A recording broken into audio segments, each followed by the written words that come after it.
we're going to be talking about, once again, some of our favourite things. Surface Go. I'm still excited. I'm just going to drop that out there. I was like, are we talking about Surface Go again today? I wish. I'm very excited. I'm eagerly awaiting devices to start landing here in New Zealand. So exciting. As promised, we will do an unboxing video as soon as they arrived, but they're not here yet, so today is not going to be that day. So we're going to talk about some of our day-to-day favourites, whether it be within Office or whether it be in how we create our full kind of desktop day-to-day suite and what we use. How we make our favourite workspace, I guess. But maybe not necessarily workspace, actually. Maybe you're right in how you described it. Yeah. Thanks, mate. Yeah, Thanks. no worries. Alright, so this week's question of the week, which is definitely going to lead us into quite the discussion, is what are your 3 favourite accessories that you couldn't live without on a day-to-day basis? Should we do one for one? Yeah, let's do one for one. Or I'm just going to talk and take up heaps of time and then... Alright, Fletcher, kick us off. You want me to kick us off? Okay, well, I loved this question, and I'm like, there's so many accessories that I love. How am I going to put it down to 3? But I absolutely can, and I want to start off with one which I think a lot of you guys will know straight away. You'll know and love. Of course he's going to choose that, and that is the Arc mouse. Yeah. Your humble Arc mouse. Oh, I just love... to this day, clipping it into shape, but the Arc mouse is my day-to-day mouse. Yeah, this is my morning tradition. Every day he sits down, he gets ready and just goes... Because that's what an Arc mouse is called. But like, I know Hannah uses, a few different mice, or she has over time, but I always go back to my trusty old Arc mouse. I love it because of its versatility. I actually use it all day, and I know it's not... like a super hard out ergonomic mouse, but they have designed it so well that I am capable of doing that without feeling it in my hand or in my shoulders at the end of a day. I love the portability. I literally have a sleeve. That's all I need to carry around. Absolutely. Do you have your phone in your pocket? Could you compare it to the size of your phone? Because obviously the Arc mouse, it folds flat. It's smaller than his mobile phone, so that's super a Note small. 8. A Note 8, so it is a big phone, but I'm very guilty of getting up to go somewhere, chucking this in my back pocket, and forgetting it's there. Yeah, but absolutely. It is super hardy. Of course, we know that it has, 97 parts? More than 90 parts. More than 90 parts. Maybe 97, I don't know specifics, so I just say more than 90. That's what we learned last time we talked about the Arc mouse on the podcast. Mr. T. Wilkes, you got one for answering that correctly. And I don't have a dedicated space to work in the home I'm in right now. Yeah, well, even at work. So like in the office that we're in now, we hot desk, so we move it around all the time. We go out and about. We're very much mobile workers, I would like to say. 100%, we are mobile workers. So having something that's super portable that we can take around with us, one is awesome, but the fact that I can do that at home, I use this in bed on just like a little, I have a little like lap set up for a computer, so I put that down. Do you have one of those like delightful little like granny tables? Yeah, that's the one I have. I have one of those for working in bed, and this is perfect for it, just taking it around. I just can't tell you how much, this is probably my favourite of all Microsoft accessories, and that is saying a lot, I think. I think I can agree with you. It definitely, it features in my top, but today not in my top 3. Not in your top. What's your first one then? My first one is arguably not an accessory, but it is an accessory because it's not my device itself. You can buy it externally as well. Yeah. Maybe someone has already guessed what I'm going to say, but it's actually my Surface power supply. I love that. That was one of the things you chose. I was trying to think. I had some like instant go-tos, which I'll get onto as I talk through my 3. But this bad boy is hands down my most underrated part of my day-to-day toolkit. Of course, you need power, right? I do use a Surface Book 2, so I have a beast mode of 17 hours of battery life, but everyone needs to charge their device, right? But what wins this for me is the fact that your USB power, I just ruined what I was going to say. Your Surface power supply has a USB here. So I travel an awful lot. Yeah. I'll quite often, I'll forget something, or, I have about 3 Surface chargers in various areas of my life, whether it be scattered around my room or here at work. But my travel one, which is forever in my suitcase, has my phone charger plugged in at all times. It's got a USB lightning cable in there every single time. So when I'm traveling overseas and I need an adapter, I don't need like 3 or 4 different adapters for all of my different things, or I can't, only charge my Surface and then I have to charge my phone and then I have to plug in my hair straightener. I don't have to categorize everything in that kind of way. I can just use this and I can charge 2 things at once. Super nice and easy. If I'm out and about and abroad, I don't need to be hogging the USB ports on my device with charging something. So this Surface charger, absolutely an unsung hero of my day-to-day life. That is the one thing, right? It is unsung. It's so underrated. I permanently have next to my bed a Surface charger with my phone charger plugged into it. Nailed it. It's super important for me because where I am right now, we just have one wall plug on either side of the bed. See, I only have one wall plug on one side of my bed. So I can't even have options. Yeah. My wife uses the multi-board that we have. And going deep into my life, you don't want to be bending over in the middle of the night to put your phone on charge and doing all that, waking your wife up. I don't want to get out of bed in this winter. First world problems. It's so cold. Hashtag the struggle. The struggle is real. Having that set up, not having to go dig for like another multi-board or anything, super easy. I genuinely love it. And I think whether you're selling a device or buying a device, I think having a secondary charger is something that you don't necessarily want to pay for, but you reap the benefits instantly. I'm super grateful that I do have multiple Surface chargers that I can leave around the place because I'm always on the go. I can be quite forgetful. A charger is always the first thing that you leave behind. Just go to any hotel and ask them that. I'm sure they have just boxes and boxes of left behind chargers. So having multiple Surface chargers with that USB port in there to charge my other things is number one lifesaver for everything that I do. Right, what's your number 2, Fletch? My number 2. In no particular order, no, that but isn't, your second one. It isn't actually in order, like Hannah says, but Elite controller. Yeah, Elite the Xbox Elite controller. Everyone knows I love Elite controllers. Yeah. They're just so great.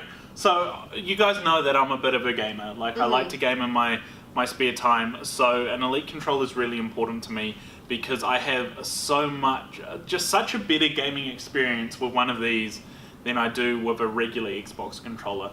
And that's not just on my Xbox, of course, but that's on my my Surface Book 2, which I do a bit of gaming on. Gotta make sure it can game. Yeah, absolutely. Testing it for work. Yeah, but I play, my number one game I play nowadays that I spend the most time on is the NFL? Is the Madden NFL. Yeah. I used to do a lot of grand strategy, a lot of RTS Anytime games. my Xbox is on and I'm not doing anything, it comes up with Captain Liger is playing NFL. I've gotten into a habit where it's like what I do to unwind between myself getting home and my wife getting home. Yeah. And the fact that I can put bumpers onto the back of the Elite controllers. Using those customizable pedals. One of the best games for it, because you've got to, do a bit of a spin move to get around someone, do a bit of a jerk, a bit of a step. And it is quite hard when you're directing them, you're sprinting, and you're controlling the camera angle to then be moving your thumb up to do hurdle someone or do a spin, so that I have 7 free fingers after that underneath the controller where I can use the bumpers. Super good. Also the weight and the solidness just makes it better.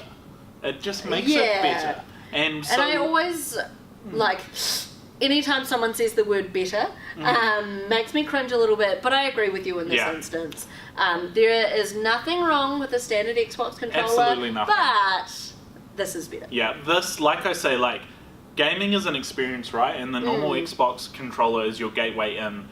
But once you've had a go with an Elite controller, you will absolutely know what I mean. You'll never go back. It's so customizable. You don't have to have those bumpers on. You can change your joystick, so if you're a hard out FPS person, you can put the longer ones on, so that not only can you increase your sensitivity in game, you can increase it with the size of your joysticks. So I could talk about the Elite Controller a lot. I know so you I'll can. stop Yeah. myself now.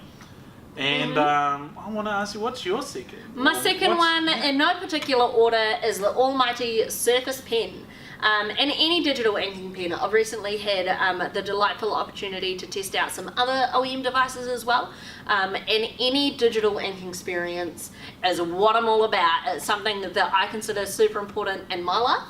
I like to kind of consider myself a creative person. Can't draw to save myself, please don't ever ask me to. But I studied music for a long time, so having things that are a tactile experience are really important to me. Yeah. I'm very much a colour coordinated kind of person. Not that you can ever tell by my outfits because I'm always solely in black. But when I'm trying to learn new stuff, when I'm writing notes, I like to draw diagrams. Diagrams is something that really helps me to learn. Highlighting things, I'm that person, right? Like when I say that, you know what I mean. Whether it's writing notes, whether it's drawing diagrams, all of those things I just mentioned, or something as simple as signing a contract, or somebody will send me a photo and I'll annotate something on it, or someone will send me through a presentation and I'll write them a handwritten note rather than typing something, because I think digital ink really allows you to better explain your thought process. I think handwriting is still way more personal, right? Yeah. Like nothing quite beats receiving like a handwritten card on your birthday, or you know what I mean? Like I think if I got a typed card from someone on my birthday, that'd be a bit strange. I don't know, like... Mental check? Yeah. No. Not on my birthday, Fletcher. But you know what I mean, right? Like if you the typed things that you get in the mail, bills, things from the bank, you know, but if you get something handwritten, you're instantly like, oh, what's this, you know? My like, lord, someone does it. People still send mail these days. Yeah. But, you know, having that handwritten, personable experience with so many digital inking options out there now, it's gone from strength to strength.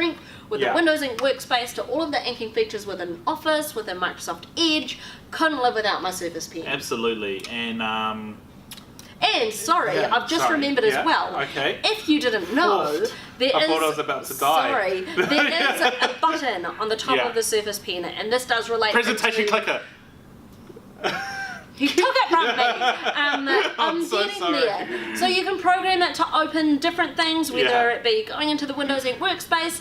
I've got mine programmed to go into OneNote and quick sticky notes, because those are the things I use most often with inking. But it's Fletcher ever so kindly interrupted and took away from me. Yeah. This is also a presentation clicker within PowerPoint. Absolutely.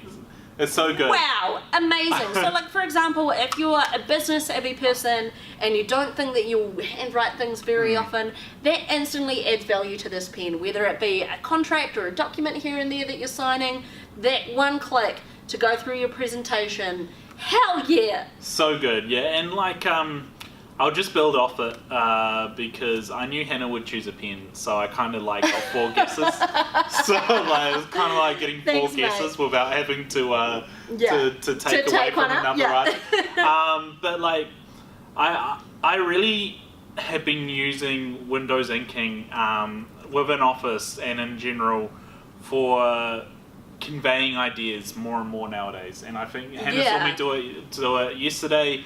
We were on a Skype call. I opened up PowerPoint at the time and just was drawing notes. And I chose PowerPoint because I knew that with Ink Replay, it'll get across the same message that I was making there, no matter who I decided to send it to afterwards. Absolutely. So I was sharing my screen through Skype for Business, having a bit of a chat with someone, taking them through some different specs and feeds, which we don't normally do, but we were having to kind of, you know, it gets complicated, right? So making it into really simple ways that everyone can understand what you're meaning. Absolutely. And just writing it like down. Like a simple diagram. That's why I love using it, because it instantly clicks better in my mind. Yeah. Using different colours, all of those kinds of things. I think it's very much a universal approach, whereas the way we word things or the way we type things can very easily be communicated differently to people. Yeah, absolutely. And I'm going to definitely talk about this some more when we talk about our next lot of stuff.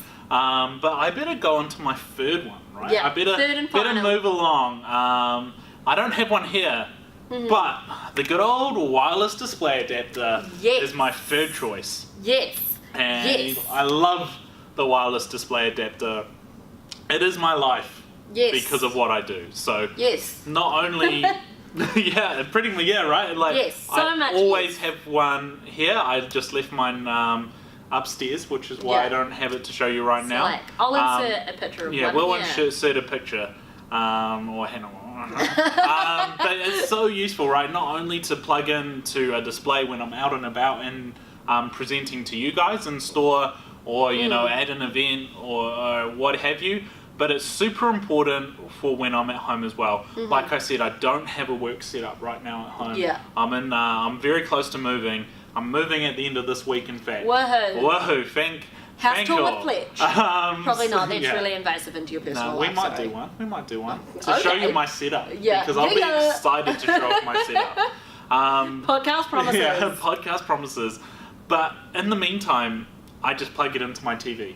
So that gives me my dual monitor. It's so helpful when I'm doing Excel sheets and stuff. Yeah. Such an amazing lifesaver. Absolutely. And when you've got it in a 49-inch TV, that's a lot of Excel cells. So I'm stoked. Interestingly, I'm going to do what you did with me in the pen. The WDA is one of my personal favourites as well. So to not take up one of them, Fletch said his is like, great, cool. Because I did the same thing. Here in the office, we're super spoiled and we have a lot of external monitor options, but I don't have that kind of setup at home either. So I can like sit on the couch, kick my feet up on the coffee table, extend to my TV, and it's just really like surprisingly natural. Yeah, right? It really is. It really is to be able to use that functionality, have something open for reference, and then be working on the device itself or whatever. And you know, with that snap functionality within Windows 10, I can have so many things side by side. I'm definitely a guilty person of having too much open at once. Yeah. And you know, when you use external monitors regularly, you don't really realize how much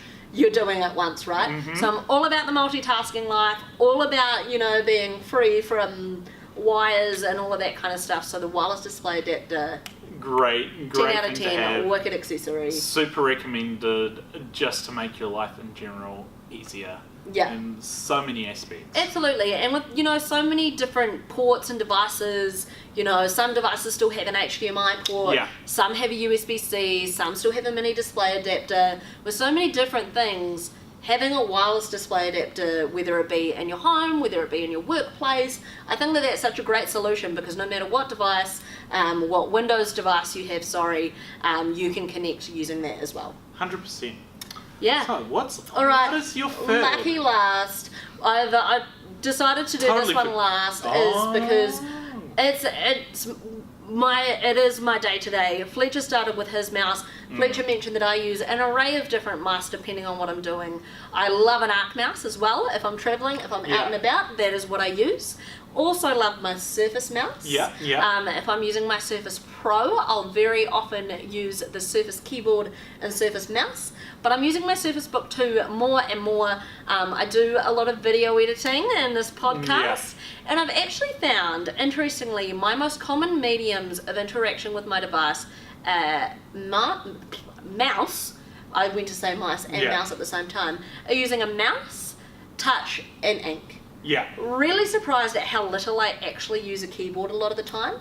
Do a lot of clicking. I'm that annoying person. So because I do a lot of clicking, because I do a lot of moving around, I consider this bad boy, the Microsoft ergonomic mouse, a lifesaver. You know, I'm still young, I'm a wee spring chicken, but I don't want to have problems in my hands or my wrists or RSI or all of that jazz. So having something ergonomic when I'm clickety-clicking around is super important. I was gonna just say these are really amazing mice. These should be the mice you always recommend when someone comes in and says they want an ergonomic mouse. If they're working 9 to 5 in an office environment, this is for you. And I can attest to Hannah. She uses an array of mice, but she always goes back to that one eventually. Because it is there. I've used one. Super comfortable to use. I just can't help but hold it up. And like the way it sits in your hand is just incredible as well. It's got the Windows button so I can open up my start menu. It's got a back button. It's got a scrolling wheel and all of those other delightful mouse capabilities. The back button on this is really, really cool. I'm sure you guys have experienced a back button which is very easy to press, right? The one on this is not easy to accidentally it's in a nice subtle place, so just under that Windows button there. It's really easy to use when you want to, but you don't accidentally click it all the time, which is something that I find a lot of other mice out there do. So really, really awesome part. I used one of these for quite a long time, but I had enough accessories, so I kindly donated to someone. What a so I don't have one right now. The legendary Fletcher. But like this was my main mouse until I got my Arc mouse. Yeah. And the only reason the Arc mouse overtook it was because of the portability. Yeah, and that's why I use different things in my day-to-day. Obviously, I am spoiled and I'm very lucky to have the opportunity to do that, but I do have different things to suit what I'm doing. Yeah. So this is very much my at work, at a desk, even when I'm working from home. It's super easy to take around, but I've got to put it in a bag, right? Like I can't just have a sleeve like I can with an Arc mouse. So for that functionality, absolutely, hallelujah, this thing is beautiful. Most comfortable it is mouse amazing. To use in the world. Absolutely, and I use it a lot as well when I'm using my Surface Book. If, for example, like I'm sitting in bed doing something or I'm sitting on the couch, it's still even like really nice and easy. I can't see if you guys can see that. You need a grandma but really tray. easy. I do need a grandma tray. I've got a pink one. I've got a blue and a pink one. That's cute. No. But I can like really easily use it just on kind of the base, the front part of my Surface Book too as well. So absolutely, Microsoft accessories are always better together and such a great way to use your device in multiple different ways.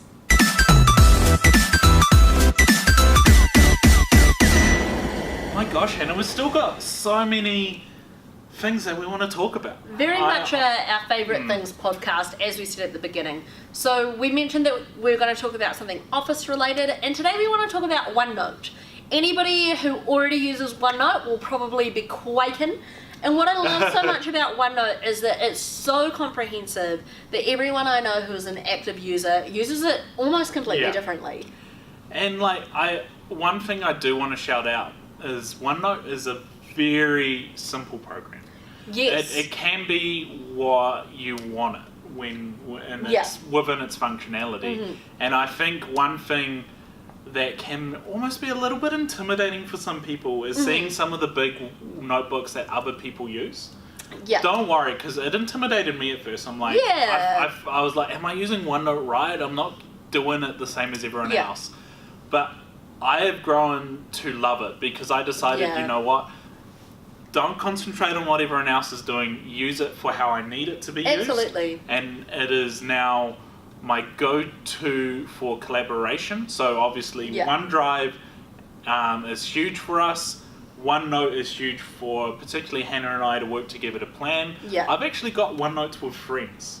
Yeah, nice. I do. I have a OneNote with some friends where we collaborate on just random stuff that we enjoy doing outside of work. So nice. It's very cool. And for me, I think kind of when the coin dropped for what OneNote is and how I was going to set out to use OneNote is that it's almost like a ring binder, or as OneNote calls it, a journal. So for example, in high school, I used ring binders. For all of my subjects, I had the little tabs that were different colours because colour coordination is important, people. But I had that. And then when I started uni, I started using technology more. I started using my Surface Pro 2, holla. But I was then typing up in Word and saving different folders with different files in it.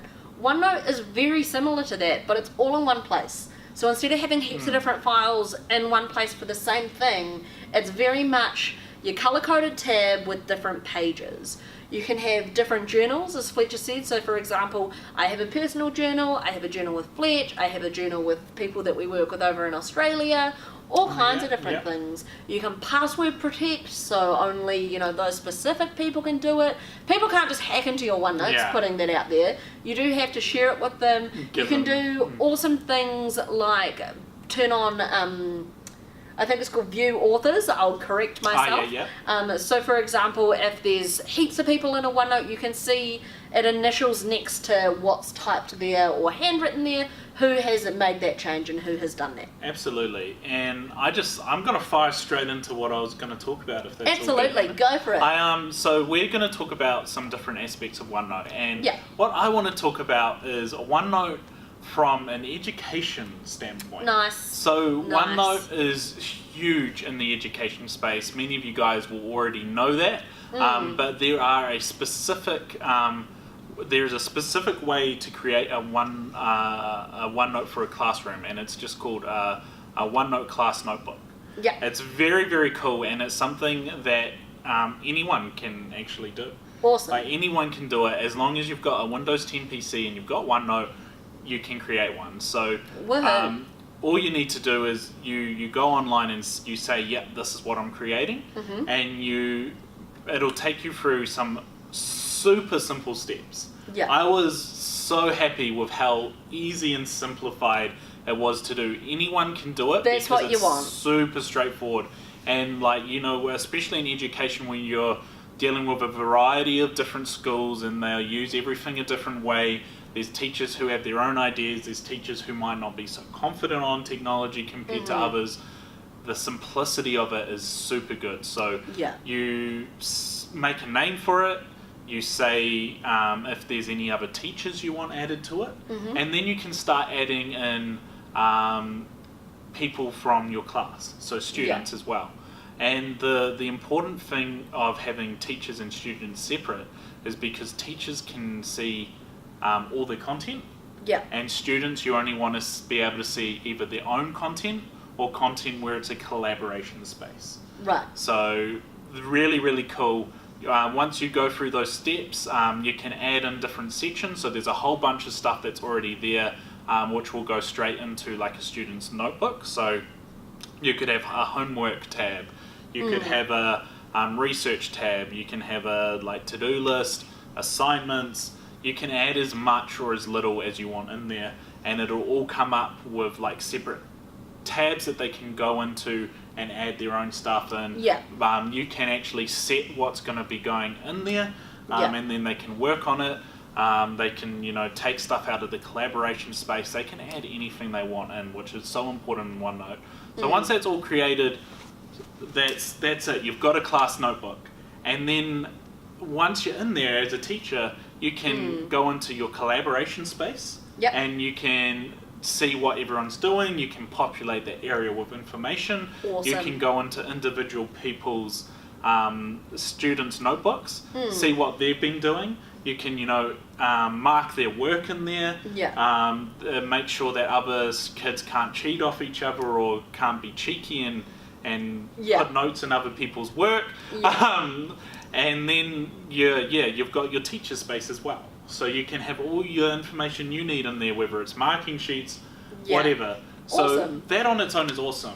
But and I think that that's something that's so important with technology being used more and more, especially in an education space. I know for a lot of teachers, fun fact, I'm actually a registered teacher myself, but that must be a really scary thing, dealing with a whole classroom in different kind of ways, right? Like everyone interacts with technology a little bit differently, but as I was saying, for when I started using OneNote, having everything in the one place is super crucial. Yeah. Gone are the days of printouts, gone are the days of the dog ate my homework kind of thing, or my drink bottle leaked in my bag, still could possibly destroy a computer. But having a one-stop shop for everything you're doing with your class, definitely, the excuse of like, Miss, you never gave that handout out. Did your class? I definitely did that in some of my classes. Sorry, but you know what I mean. Like, you don't have to worry about it. Such a great way and a one-stop shop for using everything throughout technology. You can use it with pen and inking, or you can use it as a typing tool as well. Absolutely, like OneNote, everything you're doing in there automatically uploads. Yeah. So all that collaboration happens at once. You can have those 30, 40 people in there all working at the same time, very happily. You can you're not restricted on how you can access it. You can access it with the app, but you can access it online. Yeah, absolutely. So you can do your... And just an important point to make as well, sorry Fletch, is that you can still, while it all uploads automatically, you can still work on and offline. Yeah, exactly. So if you have made changes while you're working offline, it will then sync as soon as you get an internet connection as well. Yeah. And this is something that I definitely want to deep dive into later on. Just want to give you a cool overview for now. But one really cool way that I don't think we've ever shouted out before, as far as I know, which is incredibly easy when it comes to inking in OneNote and how teachers and students can use it. Yeah. As you're inking, you can record audio. Yes. And when you ink, yes, I was going to talk about this too. Damn. And so it's super cool because as you're drawing or you're writing, the audio will actually pinpoint what you were doing when that was happening. Yes. So we will absolutely, either on today's podcast or maybe on a later one if I'm honest, because it'll be cool to show you how to do this. We'll do a little recording and pop it up. Yes, I'm over-promising on Hannah's behalf because this is super important Clicking to show. with my ergo mouse. It's so easy to do. It's literally ridiculously easy. Yes. And the uses, I'm sorry Hannah, I'm on a roll. No, you're on a roll. Keep going. So not only is that fantastic for marking, because as you're marking a sheet, you can comment on why something's wrong, why you would change this paragraph, why would you do something different. But imagine as like a team collaboration, or when you're trying to explain something to a teacher, you can be writing down and saying why it's like this, or you know, I'm having trouble here, can you go over this with me one-on-one later? Absolutely. You can have it in a team. These are my ideas. This is why we should do this. So powerful. Yes. So, yes. So excited. So it's super awesome. And in the insert tab, you can record audio. You can even record video as well. Yeah. So for example, if you're having a whiteboard moment in your classroom and you're drawing something up there, once you have recorded something, there is a C playback option. So for example, if I'm recording audio in a classroom or in a meeting or something, and I'm typing away notes as we go, when you go see playback, you can hear the audio, what's happening, but when you type a note, draw a picture, insert an image that's relevant or something, that will show at that point in the audio. So good. Like, Amazing. I wish that I knew about that functionality when I was using it at uni, because I easily would have recorded every single one of my lectures in OneNote while I was taking notes, because I have an okay memory, but sometimes, you know, when you're just like, oh, I vaguely remembered this thing about that thing. Literally seeing the connectivity between those two things blows my mind, and as you can probably tell, absolutely excites me to my core. Yeah, it's one of the most exciting, powerful features I think that's in OneNote. Yes. Hands down. I'm just on a roll right now, and I want to shout out. Keep going. I just want to keep shouting it, and we will try deep dive and show you some of this in the future. Yeah. We'll make sure we physically show you as we go through. Yeah. But you can, you know, insert files and folders into your OneNote. Yes. So you can insert an Excel sheet or a Word document. You can, you know, put in snips. You can put in everything. That's why it's so powerful for education and for whatever else you do. Yeah. Because it can be your one-stop shop. It can be your whatever you want to term it, your Bible, your ring folder, whatever you want. It's that powerful. And I better stop talking now and let Hannah talk. I've splurged on I've splurged. I absolutely agree with everything that you're saying, and that's like but one example of a situation where you can use it, but it's so relevant to heaps of other situations, whether it be at school, whether it be at work, whether it be you using it in your personal life. But my favourite thing with OneNote, and something that I would love to talk about, is how it can link with your Outlook and with meetings.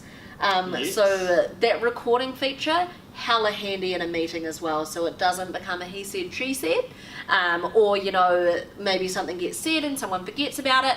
I do that all the time. Yeah. And someone will hit me up and be like, hey Hannah, have you done this thing? And I'm like, what thing?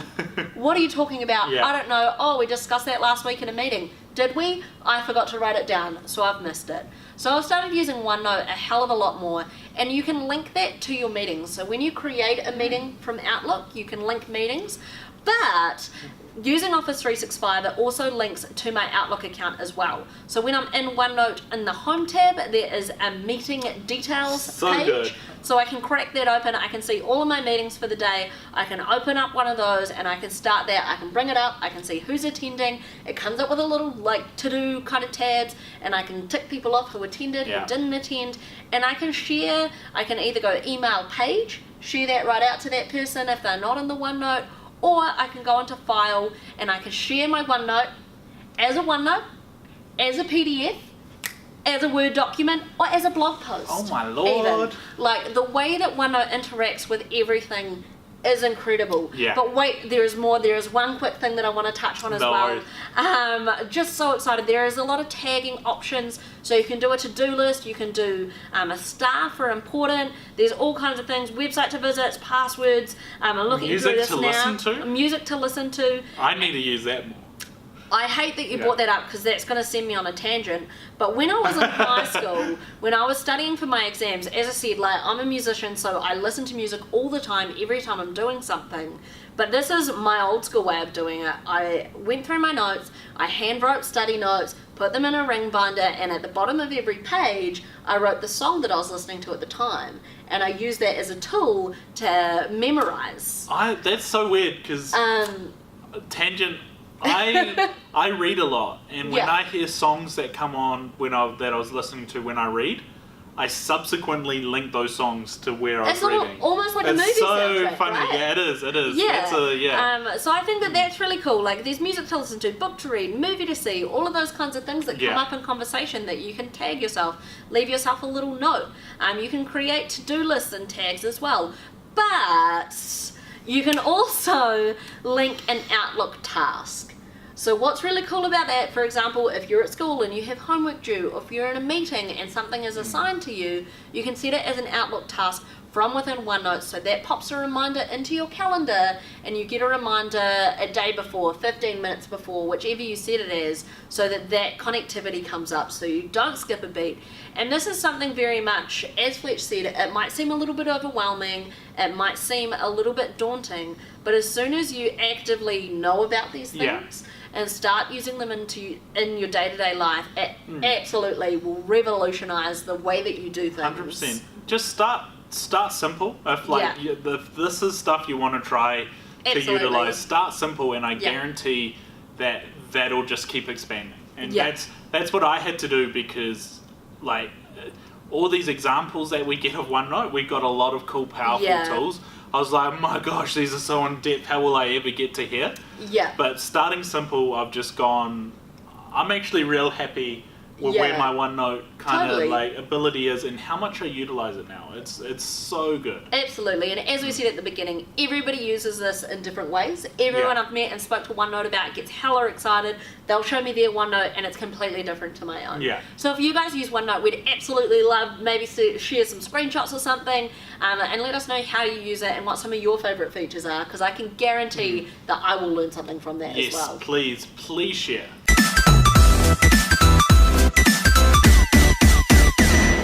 Thanks for joining in for today's podcast, team. It's been so good getting to talk about some of our favorite things. I got really excited, so excited that I just went and continued down my path. No regrets. Yeah, we've been trying to keep the podcast a little bit shorter, like maybe 20-30 minutes instead of 45 minutes. This is probably going to be heading a little bit further towards that 45 minutes. Because the products that we use and the things we talk about, yes, it is a part of our job, but these are things that we use daily. This is how we use them, this is why we use them, and this is why we think that they are so awesome. Yeah. I cannot talk about something that I don't personally believe in, so I hope that you guys can feel our excitement through the camera and through your screen on whichever device that you're watching on. As always, we love to extend the question of the week to you guys, which is, what are your 3, even just 1, what are your favorite accessories that you can't live without in your day-to-day life? And as well, what do you use OneNote for? How do you use it? Because as I said, I'm guaranteed that we will learn something because we all use it differently as well. Absolutely. So thanks again, team, and we will catch you next week.